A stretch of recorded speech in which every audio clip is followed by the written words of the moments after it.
Hello YouTube, Michael Constantine here. I became a pleaser and oftentimes for many years of my life into my 30s an enabler in order to avoid violence and try to get the love that my family should have been giving me regardless of anything that I was doing or any other quality or service that I offered, simply because I was one of the children in that family. As a child, I was surrounded by much older children for many years of my early life who were not disciplined by their mother and their father. My aunt had kids by two different men, both of whom were abusive and controlling, just like her father was. He was a sexual abuser. He abused her, and he abused everybody else as well. I was one of those people that got abused.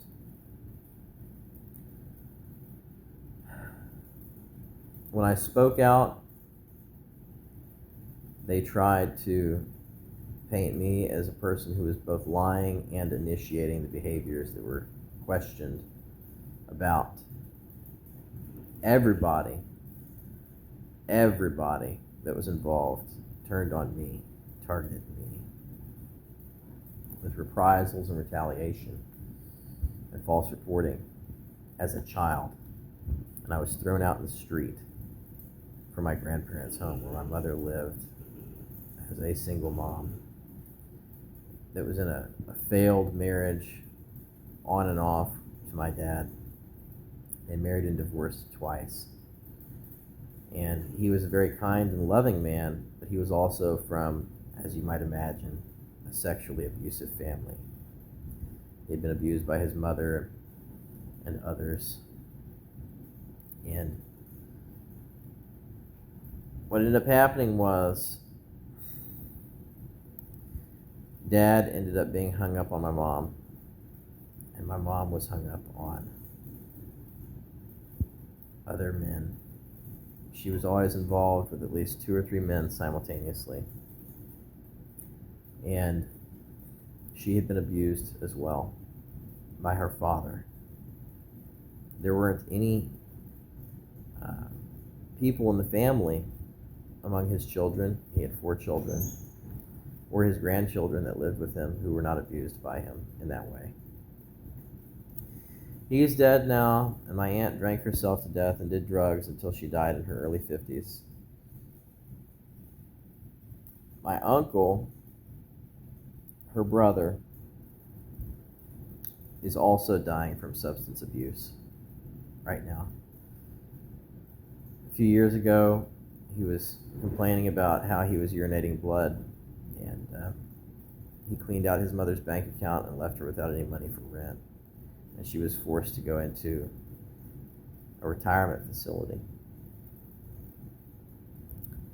because she was no longer able to be responsible for herself, and she was letting him take her means for survival. Sorry. He became a chain smoker and a drug addict, and he was severely mentally unstable. And he would threaten people. In the house that we grew up in, he would threaten people. He threatened me, and he threatened others with knives and guns. And I have spoken out about this, and I've experienced a lot of reprisals because I'm trying to change things. I'm tired of the cycle of abuse that people are inflicting on each other that's being carried on generationally. For much of my life, I tried to help my mom to get transportation. She's had cars, she's wrecked cars. She has sex addiction. It's very severe. And she is severely codependent on abusive, controlling men, just like her father. And her father set the standard for all of her male relationships because he abused her when she was growing up. He abused all of his children. And two of them had very serious substance dependence issues. One moved off and got in the military and ended up marrying somebody who was a career military person. She went on to become a firefighter, and my mom went on to become a waitress, waiting tables for quick, instant gratification because she wanted cash in hand all the time, even when her wages were highly irregular and flexible. And there was wage volatility because she was only making $2.13 an hour, and she was heavily dependent on the kindness of others. She didn't work for a restaurant that she could carry big trays at where she had to dress well. She worked for places like Waffle House and breakfast restaurants and things like that. Her best day, she would make between $150 and $200 a day. And you can't live on that. Her problem was that every time that she would go to school and get a degree while working her jobs full time, she would be involved with a man who would be destroying her, who would be attacking her verbally, calling her a whore and a slut, and demanding her tips and making her feel like she was worthless and like she was trash. And she would be objectified by these men. It was normal for her, from her perspective, to be talked down to and controlled and mistreated. She wanted sexually dominant men who would treat her the way that her dad had treated her. She didn't protect me. My sister ended up being sent to a foster home when we were children. She was raised by an attorney for the rest of her teenage years. She spent more than, it's probably between 8 and 10 years with those people. I have to check the exact date. And she ended up being involved with another young man who did not want to hold a job. They helped her to get into college, and she didn't finish college. She dropped out before finishing her 4-year degree. She has an associate's degree, just like Mom. But she ended up wanting to keep people's pets and things like that. Just like the stuffed animals that she held onto when we were kids. She would drag a stuffed animal and a blanket around with her everywhere, a security blanket. But she felt unloved. And so the first guy that she became involved with, my sister got very hung up on. And I have lived with some degree of fear of every other person I encounter since childhood because people hurt me. I experienced violence without wanting to or even realizing it. I married a manipulative and controlling woman at one point who inflicted forcible drugging and domestic violence on me because she had been a victim of abuse as well. And she was actively being abused during our marriage without my knowledge. And this had become a consensual non-consent situation for her. And when her abuser died, she had Stockholm Syndrome and she committed suicide to be with him. So as you can see, my life has been one big tragedy where I have literally struggled just for daily peace and a sense of security and to have my basic needs met because I came from such an unhealthy family and I married into one that was equally or more unhealthy than the one that I came from without realizing it. They were white trash. I came from white trash. I married into white trash, but I don't live like trash. I tried to have a better life. I kept a good job until my spouse died. I got really sick. And I went to college. I put her through college first, not realizing that she was a terrible person because she did a very good job of convincing me that, she loved me.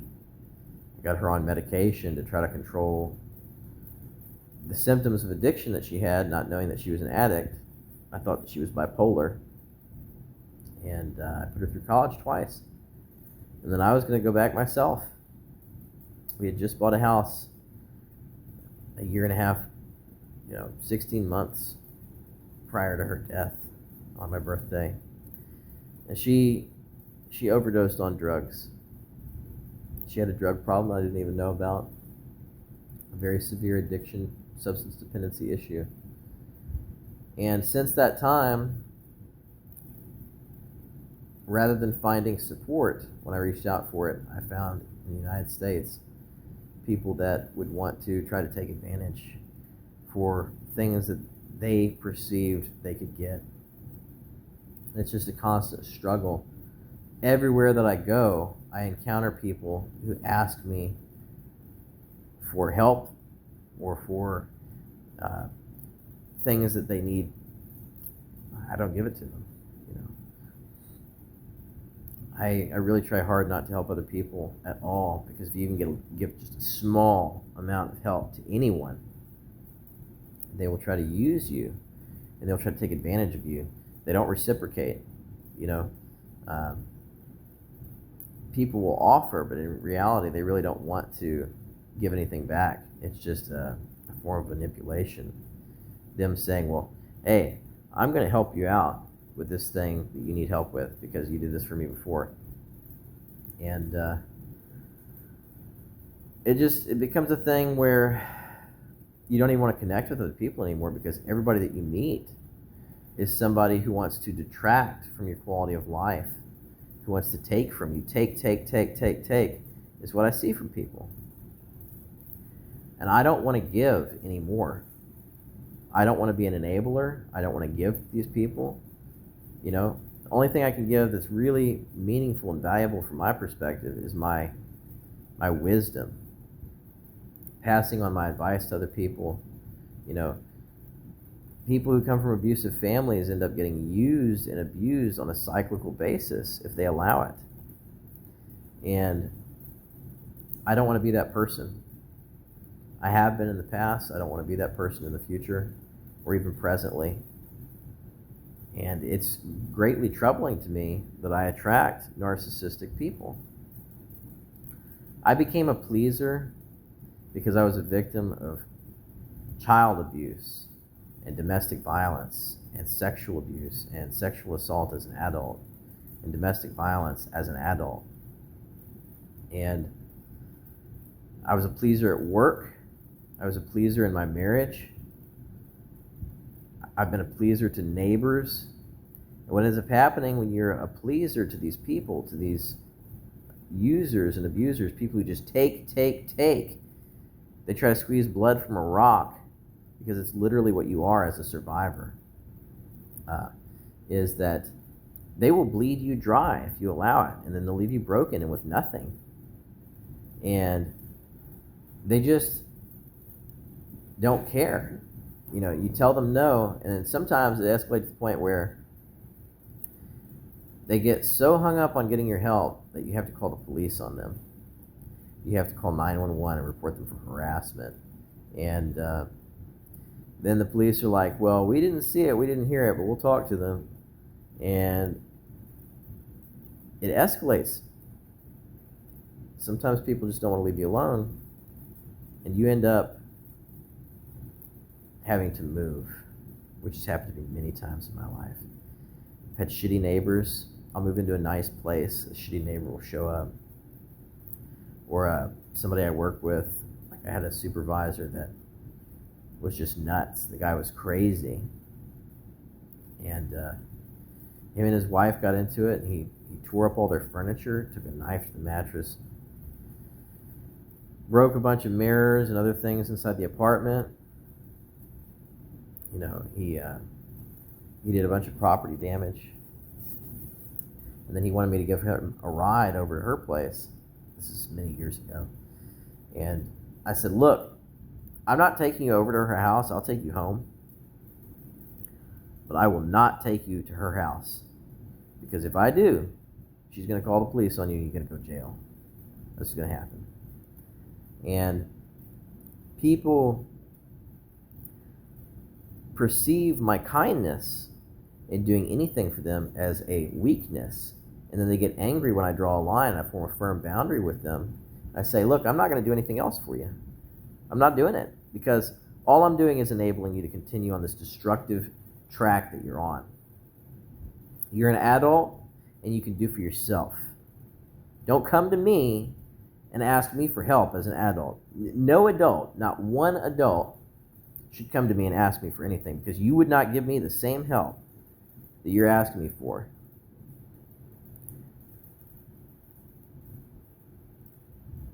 I'm not a pleaser. I'm not somebody to be used. Don't come to me and ask me for anything. I expect reciprocation, and I'm very, very, very selective about who I deal with now. I am. Because these things have happened. I have trauma, deep, deep trauma from the past. And what I have learned from this is that there's almost nobody out there that's good, really good. And the people that come to you asking usually don't deserve the help, because they got themselves into their own circumstances by their own personal bad choices.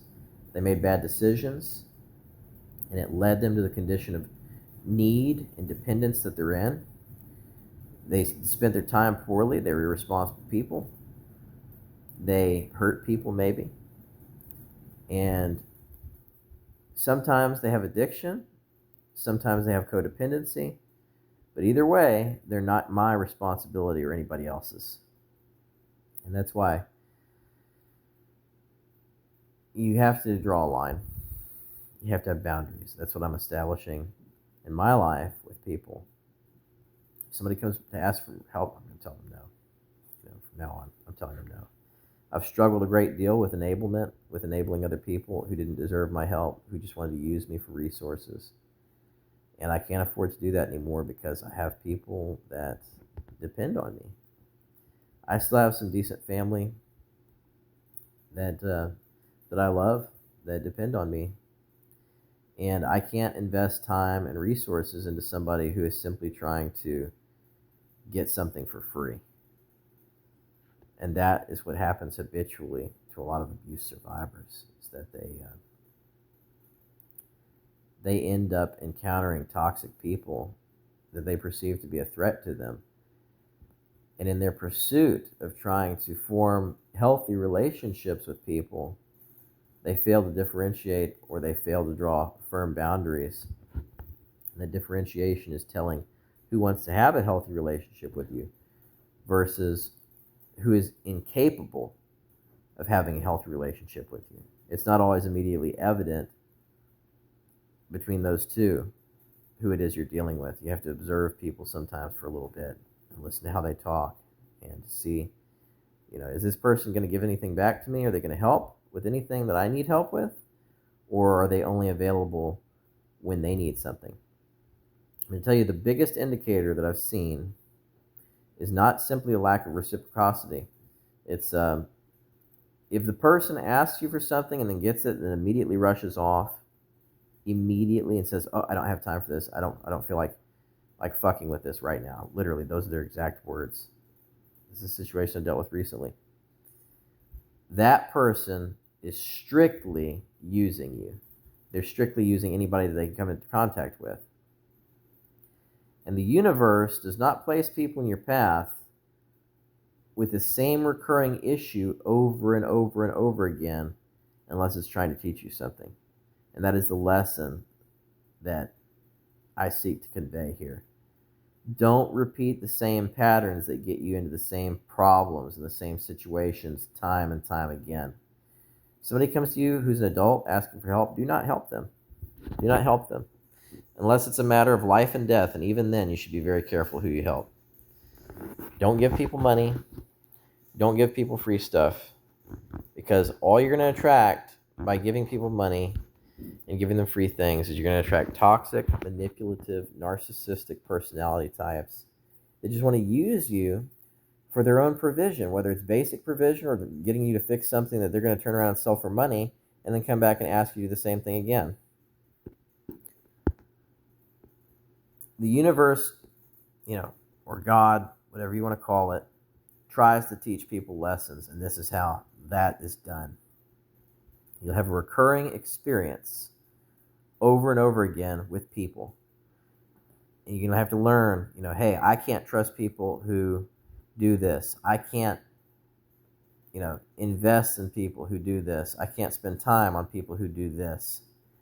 I cannot have a relationship with people who say and do these specific behaviors, these words. If I observe these behaviors, this person is no good. They're toxic. This person is going to cause harm in my life or harm to the people that I love.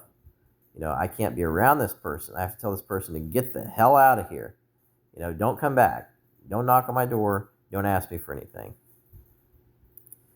Because what happens is you end up, as a person who went through abuse, enabling through passive behaviors, passive communication, you enable these people to come back into your life. Not the same people, but people just like those who abused you.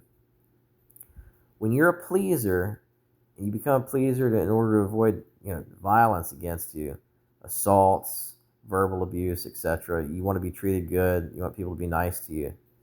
All that you're enabling is a continuity of those initial events that happen to you at the hands of someone else that's new, a new face that's engaging in similar behavioral patterns towards you of exploitation and abuse.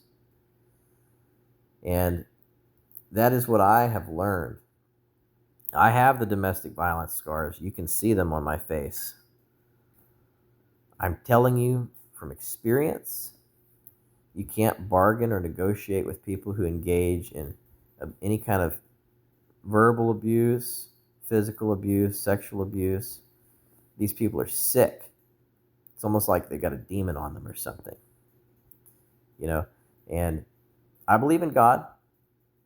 I think that people are locked in spiritual warfare, a lot of the time. And we have to choose better. Even when it's hard, we have to choose better than what we come from. That is my lesson, Choose better. Don't be passive. Don't use passive communication styles. Don't have passive behaviors. Make direct eye contact with people. Tell them, no, I can't do it. Don't let yourself be a pleaser. Don't let yourself be abused.